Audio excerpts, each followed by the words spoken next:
So in that race, I was outspent 5-1. But we had over 300 volunteers that had signed up for a state house race. And we worked really hard. And after the early vote, unlike the time before, I was actually down by 700 votes after 3 weeks of voting.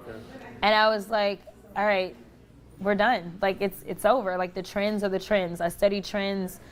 Historically, I was a math and science girl, so I look at data. So I was like, there's no way. Like, the trends are too strong against me. So, like, we're done.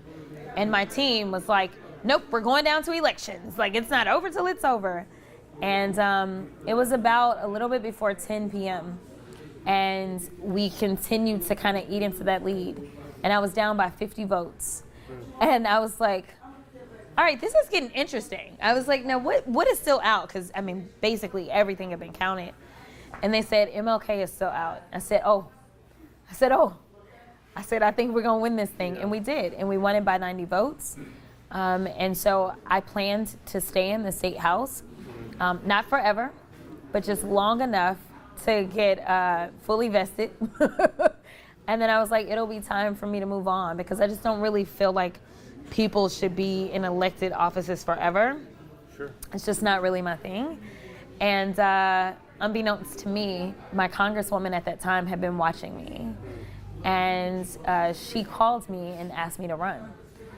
And I was like, I just barely got here. You know, it was like, barely got here. Had to beat 5 other people. And I knew it was going to be a really tough race, because she had been elected for 30 years. And so there would be a lot of people that would like wonder, will I be as good as her? Will I do right by them? And there were people that had been waiting in the wings for almost the entirety of the 30 years.